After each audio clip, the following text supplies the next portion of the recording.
En 2024, maintenant en janvier, il se promène parmi les gens ordinaires, plus fréquemment parmi les gens surnaturels. Plusieurs cas ont déjà été rapportés et confirmés de choses impossibles dans le monde physique. Il existe 3 indicateurs qui démontrent que nous suivons le chemin spirituel après avoir remis nos vies à Christ et l'avoir reconnu comme notre Seigneur et Sauveur. Bien que beaucoup considèrent ce moment comme le début du parcours chrétien, en réalité, c'est simplement le commencement de transformations significatives qui auront lieu tout au long de ce trajet éternel. À mesure que nous progressons, nous vivons une croissance constante dans notre relation avec Christ. En tant que croyants, il y a des signes visibles et des changements qui confirment cette croissance et indiquent si nous sommes sur la bonne voie. Mon père, qui était ministre de l'Évangile, avait l'habitude de dire que la croissance est un principe fondamental, et s'il n'y a pas de croissance, il y a un problème. Cette affirmation est corroborée dans le sens spirituel, comme le montre Luc 2h52, qui rapporte que Jésus a grandi en sagesse, en stature et en grâce devant Dieu et les hommes. Il y a 3 signes révélant que nous sommes des personnes pieuses. Le premier est la recherche délibérée de Christ et des choses de l'Esprit. La Bible met en avant le lien entre l'obéissance aux commandements de Dieu et le maintien de l'union avec lui. Le livre de 1 Jean 3h24 affirme que celui qui garde les commandements divins vit en Dieu, et Dieu vit en lui. Cet état de cohabitation est confirmé par le Saint-Esprit, indiquant que vivre pieusement signifie mener une vie agréable aux yeux de Dieu, façonnée par l'exemple de Christ, suivant ses enseignements et faisant la volonté du Père. La métaphore puissante présentée en Jean 15, 5-6, utilisant l'image de la vigne et des sarments, illustre cette relation vitale. Jésus est la vigne, et nous sommes les sarments qui reçoivent vie et nutrition de lui. En restant unis à Christ, la vie coule de sa présence vers nous, aboutissant à une vie fructueuse. Cependant, si nous nous éloignons de lui, nous serons comme des sarments coupés et stériles, destinés à l'échec. Le fruit mentionné par Jésus est la manifestation visible d'une vie en communion avec lui. Ce n'est pas simplement une métaphore pour le résultat tangible d'une vie juste, c'est aussi le reflet du caractère divin en nous. La manifestation d'attributs tels que l'amour, la joie, la paix, la patience, la bonté, la fidélité, la mansuétude et la maîtrise de soi, produits en nous par le Saint-Esprit, glorifie non seulement Dieu, mais révèle aussi sa nature à travers nos actions. Chercher Christ et demeurer en lui va au-delà d'un simple acte de foi, c'est une position plaçant la relation avec Jésus en premier. Une personne véritablement pieuse comprend que l'acceptation divine est plus précieuse que l'acceptation du monde. Prioriser Christ signifie valoriser son avis au-dessus de tout, cherchant à le plaire davantage qu'au monde. Cette quête implique de connaître Dieu plus profondément, de se consacrer à la prière, de plonger dans les Écritures et de partager la foi en communauté.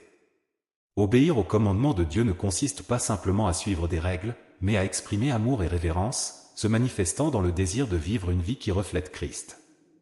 Une vie pieuse ne reconnaît pas seulement la souveraineté de Dieu, mais s'efforce aussi de refléter sa gloire dans le monde. En demeurant en Christ, le cœur et l'âme connaissent une transformation profonde. Les aspirations, autrefois enracinées dans le monde, sont reconfigurées, et les désirs résonnent désormais avec ceux de Christ, particulièrement le désir d'aimer d'une manière extraordinaire, en priorisant les autres. C'est un amour reflétant le sacrifice de Christ, prêt à renoncer à tout pour le bien du prochain. De plus, cet amour apporte un désir intense de partager les bonnes nouvelles du salut avec ceux qui sont perdus, souffrant pour ceux qui n'ont pas encore éprouvé l'amour transformateur de Christ. Les personnes vivant pieusement se démarquent dans notre monde, ne cherchant pas l'approbation terrestre, ni aspirant à accumuler richesse, gloire ou pouvoir. Elles reconnaissent l'impermanence des choses mondaines et dirigent leur regard vers l'Éternel, car leurs véritables trésors sont dans les cieux. Leurs actions reflètent un accent sur les réalités supérieures, choisissant d'investir dans ce qui est durable. La véritable compréhension de ces personnes réside dans la perception que les gloires de ce monde périssent, mais les promesses de Dieu sont éternelles. Les personnes pieuses ne vivent pas dans la crainte des opinions d'autrui, car elles comprennent que Dieu est l'autorité suprême. La crainte de Dieu apporte sagesse et compréhension, et elles ne se laissent pas intimider par les opinions ou les perceptions des autres. Leur identité est enracinée en Christ, assurant une sécurité dans leur relation avec Dieu. Elles cherchent à plaire à Dieu avant tout, atteignant un point où l'opinion des personnes n'est plus attendue, mais où elles se concentrent entièrement sur la manière dont Dieu les voit. Le voyage consiste à renoncer à notre besoin d'approbation humaine et à embrasser pleinement l'approbation qui provient uniquement de Dieu. Lorsque nous atteignons le point où nous trouvons la vraie liberté en Christ, nous ne sommes plus enchaînés au désir de plaire aux gens. Nous sommes libres de vivre d'une manière qui honore vraiment et glorifie Dieu. Nous vivons avec un sens de dessein et de direction, sachant que nos vies sont guidées par le Tout-Puissant et que nos désirs sont alignés sur sa volonté parfaite. Vivre une vie qui demeure en Christ exige que nous abandonnions notre volonté à ses moyens, ne vivant plus pour nous-mêmes, mais fondamentalement pour lui. C'est ce qui caractérise les personnes pieuses, vivre pour Christ. Le deuxième signe du regard d'une personne pieuse ne se fixe pas sur les désirs charnels. Vivre pieusement signifie rejeter les impulsions charnelles au profit d'une vie guidée par l'Esprit. Galates chapitre 5, versets 16 et 17, met l'accent sur la marche dans l'Esprit, évitant de succomber aux désirs de la chair, car ils sont contraires à ce que l'Esprit désire pour nous. Dans ce voyage, nous faisons face à une lutte interne, car les désirs du monde ne s'alignent pas sur les aspirations spirituelles. La Bible nous avertit sur l'éphémère et la futilité des plaisirs mondains, incapables d'apporter une satisfaction durable. Jacques chapitre 4, verset 4, nous confronte en décrivant l'amitié avec le monde comme une inimitié contre Dieu, soulignant qu'une vie cherchant les plaisirs terrestres est une vie en opposition aux voies divines. Marcher dans l'Esprit transforme notre focus et nos priorités, nous amenant à résister aux tentations et à chercher ce qui est éternel et vrai. Ce choix nous met en harmonie avec la volonté de Dieu et en accord avec ses plans, nous éloignant des raccourcis trompeurs que le monde offre. La vraie piété surgit lorsque nous abandonnons les plaisirs temporaires en faveur d'un trésor éternel, prouvant que notre plus grand désir est d'aligner notre volonté sur celle de Dieu. En revanche, une personne impie est celle qui se laisse emporter exclusivement par les chaînes du moment, priorisant les plaisirs, le pouvoir et les possessions éphémères momentanées qui sont, en fin de compte, transitoires. Leur vision est limitée au tangible et à l'immédiat, avec peu de conscience de la présence ou des préceptes divins. La quête incessante de la gratification mondaine est motivée par l'illusion que de telles choses apporteront le bonheur et la satisfaction durable. La vérité se révèle lorsque nous reconnaissons que seul Dieu offre une véritable source de contentement et de joie éternelle. Cependant, les réalisations mondaines, une fois atteintes, se révèlent éphémères et laissent finalement un vide qui résonne dans l'âme des impies. La réalité décourageante à laquelle ils seront confrontés est que le chemin choisi pour le plaisir débridé est pavé de déceptions et aboutit à l'instruction et au remords, avec des répercussions qui transcendent l'existence terrestre. Matthieu 16 interroge notre perspective de valeur, suggérant que perdre l'âme est un prix bien trop élevé pour le gain éphémère du monde. L'illusion du plaisir mondain n'est rien de plus qu'un piège, dont les conséquences ne sont pas seulement temporaires, mais aussi éternellement destructrices. Ce contraste est souligné par la vision de ceux dont les yeux, comme indiqué dans Hébreux 12, verset 2, sont fixés sur Jésus-Christ, le principe et la fin de la foi. Il a affronté le calvaire et triomphé de la mort, régnant maintenant souverain aux côtés du Père. Contrairement à la recherche vaine de plaisirs temporaires, l'âme pieuse aspire à une communion véritable et durable avec le Créateur. Le cœur de cette personne n'est pas séduit par des distractions éphémères, mais aspire au trésor inépuisable trouvé dans la présence du Seigneur. Le guide des pieux ne se laisse pas distraire par ce qui est périssable, mais est solidement ancré dans l'éternel et le sublime. Il espère partager l'éternité avec Dieu, et l'existence des justes est une tapisserie tissée de fils de foi et de persévérance, où chaque point reflète la lumière de l'espérance éternelle, pas l'ombre éphémère des terrestres. En tant que croyants, nous avons été appelés à vivre avec une perspective éternelle, nous concentrant sur ce qui compte dans l'éternité, pas sur les plaisirs temporaires de ce monde. Une personne pieuse comprend que cette vie n'est qu'un voyage temporaire, et notre destin final est la vie éternelle avec le Seigneur Jésus. Comme nous le rappelle Matthieu 6, versets 19 et 20, nous ne devons pas accumuler des trésors sur la terre, où la mite et la rouille détruisent, et où les voleurs entrent pour voler. Au lieu de cela, nous devons accumuler des trésors dans le ciel, où ni la mite ni la rouille ne détruisent, et où les voleurs ne peuvent pas voler. Car là où est ton trésor, là aussi sera ton cœur. Une personne pieuse comprend que les choses de ce monde sont temporaires et disparaîtront, mais les choses dans le ciel sont éternelles et ne disparaîtront jamais. Elles prioriseront leur relation avec Dieu, sachant que c'est la seule chose qui durera vraiment. Rappelez-vous aussi 2 Corinthiens 4h18, nous ne regardons pas aux choses qui se voient, mais à celles qui ne se voient pas, car les choses qui se voient sont temporaires, mais celles qui ne se voient pas sont éternelles. Le troisième signe d'une personne pieuse est de produire des fruits. Le pieux est celui dont la vie porte des fruits dans les vertus, signe d'une foi vraie et sincère, non seulement une façade pour impressionner, comme exposé dans Galates 5, versets 22 et 23. Le fruit de l'esprit est l'amour, la joie, la paix, la patience, la bonté, la bienveillance, la fidélité, la douceur et la maîtrise de soi. Contre de telles choses, il n'y a pas de loi. Ces qualités sont des preuves tangibles de la présence et de l'action du Saint-Esprit en nous, des fruits qui ne naissent pas de l'effort humain isolé, mais de la vie guidée et façonnée par le divin. Dans la pratique, ces caractéristiques se révèlent graduellement dans la vie de celui qui cherche la piété, la marquant d'une transformation continue.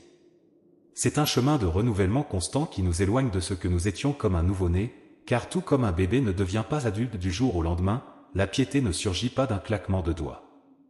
Nous commençons par être justifiés devant Dieu, déclarés justes, mais le chemin de la sanctification est soigneusement tracé par le Saint-Esprit, qui nous reforme jour après jour pour refléter plus clairement l'image de Christ. Être pieux implique plus que des intentions, c'est un engagement actif à aligner notre volonté sur celle de Dieu et à se livrer à une transformation spirituelle profonde. Cela nécessite un cœur brisé, prêt au repentir, un esprit immergé dans la parole, des genoux pliés dans la prière, une communion sincère avec d'autres croyants et des mains tendues pour servir. C'est un chemin de foi vécu jour après jour, marqué par la discipline et alimenté par la persévérance, brisé par la grâce qui nous permet de produire des fruits dignes d'un caractère véritablement chrétien. À mesure que ces fruits mûrissent en nous, ils deviennent un témoignage visible d'une vie transformée, une bénédiction pour les autres et une louange à celui qui nous a appelés des ténèbres à sa merveilleuse lumière. Être sanctifié selon la nature divine est une vocation élevée, présentée par la Bible comme un appel à la sainteté, car « Je suis saint », déclare le Seigneur dans ses Écritures. Cette exhortation établit un objectif profond dans le voyage spirituel, conscient que la perfection absolue est inatteignable dans la marche terrestre. Cependant, Dieu, dans sa sagesse infinie, valorise moins notre perfection impeccable et plus l'orientation et la trajectoire que nous prenons vers lui. La sanctification est un processus graduel, et souvent, nous rencontrons des défis tout au long du chemin, des défis qui peuvent être douloureux. Dieu nous appelle à une sincérité incisive pour confronter nos péchés, nous permettant de minimiser ou même de dissimuler ce processus. Souvent, ce chemin exige des renoncements douloureux à des habitudes ou à des éléments qui obstruent notre développement spirituel et une obéissance complète à son dessein. Le voyage vers la conformité avec le Christ est accompagné d'une paix et d'une joie profonde, qui transcendent la compréhension terrestre. Les fruits de l'esprit, énumérés dans Galates 5, deviennent de plus en plus perceptibles en nous à mesure que nous nous soumettons à l'influence et à la direction du Saint-Esprit. Ces fruits sont des signes tangibles de notre transformation intérieure. La véritable piété implique une reddition totale à la souveraineté de Christ, représentant un engagement continu à connaître profondément sa volonté par la prière, l'étude biblique et la communion avec la famille de la foi. Dans cette relation intime, le Saint-Esprit opère, générant des changements qui résultent en un caractère de plus en plus divin. Cependant, être pieux ne signifie pas être exempt de défauts, notre humanité est marquée par des imperfections, et nous commettrons des erreurs. Ce qui nous distingue, c'est la volonté de reconnaître nos fautes, l'humilité pour rechercher le pardon de Dieu et la volonté de nous relever et de continuer, en comptant sur sa grâce. La piété est une reconnaissance constante de notre dépendance de Dieu et du désir ardent de vivre en harmonie avec sa volonté, embrassant sa force et sa miséricorde à chaque étape de notre chemin. À mesure que nous continuons à grandir en Christ, les fruits de l'Esprit deviennent plus évidents dans nos vies. Nous commençons à aimer plus profondément, à avoir de la joie même dans des circonstances difficiles, à expérimenter une paix qui dépasse la compréhension, à être patient avec ceux qui nous entourent, à montrer de la bonté et de la gentillesse envers les autres, à rester fidèles même au milieu des épreuves, et à démontrer de la bonté dans nos interactions avec les gens, en exerçant l'autocontrôle dans nos pensées, paroles et actions. Sans aucun doute, mes amis, suivre le chemin de la piété est un engagement constant à la recherche d'un caractère transformé à l'image de Christ. Jésus-Christ, divin guérisseur qui, au nom du Père, du Fils et du Saint-Esprit, révèle votre vertu dans la guérison des malades, des infirmes, des aveugles, des sourds et des muets.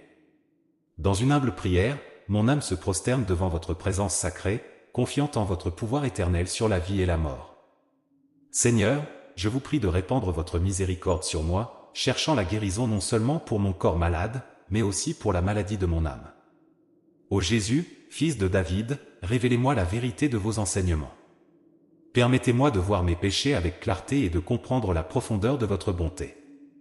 Comme un médecin compatissant, je vous demande de guérir ma surdité spirituelle, afin que j'entende vos paroles avec douceur. Que ma langue, silencieuse depuis si longtemps pour vos louanges, résonne maintenant en adoration de votre loi sainte. Tout comme vous avez relevé une femme courbée depuis 18 ans, je me sens fatigué et courbé vers la terre, cherchant seulement les avantages et les richesses terrestres. Ô bon berger, illuminez mon esprit, touchez mon cœur et élevez mes soupirs jusqu'à vous. Accordez-moi la vision de l'héritage réservé à vos élus et aidez-moi dans mes efforts pour conquérir la patrie éternelle que vous avez promise. En récitant le Notre Père, je supplie que votre nom soit sanctifié dans ma vie, que votre règne vienne à moi et que votre volonté soit faite sur la terre comme au ciel. Donnez-moi le pain de chaque jour, pardonnez mes offenses comme je pardonne à ceux qui m'offensent, et ne me laissez pas succomber à la tentation, mais délivrez-moi du mal. Amen. C'est ma humble requête, Seigneur, pour un premier miracle, la guérison de mes infirmités physiques et spirituelles. Dans le second miracle, que vous guérissiez les plaies de mes yeux, pour que je voie non seulement avec une vision terrestre, mais que je perçoive la grandeur de votre grâce. Tout comme vous l'avez dit au paralytique, mon enfant, aie confiance, tes péchés te sont pardonnés. Lève-toi, prends ton lit et marche. Que votre miséricorde et votre puissance se manifestent dans ma vie. Amen.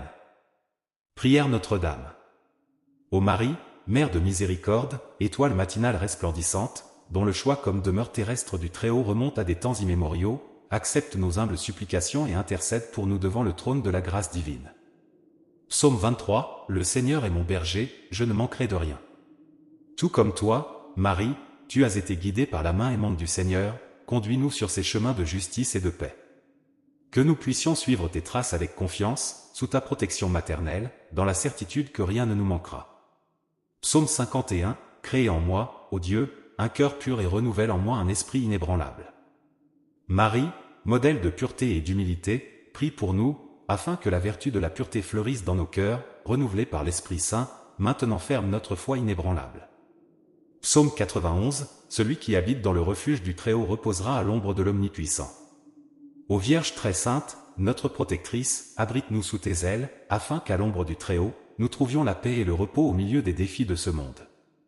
Psaume 34, L'ange du Seigneur campe autour de ceux qui le craignent et les délivre. Marie, étoile de la mer, place-nous sous la garde des anges, pour qu'en nos moments de crainte, nous expérimentions la délivrance divine et ressentions ta présence maternelle à nos côtés. Matthieu 11 et 28, Venez à moi, vous tous qui êtes fatigués et chargés, et je vous soulagerai. Notre-Dame de la Consolation, regarde avec tendresse ceux qui portent des fardeaux lourds et soulage-nous de la grâce de l'espoir, nous guidant toujours sur le chemin de la lumière.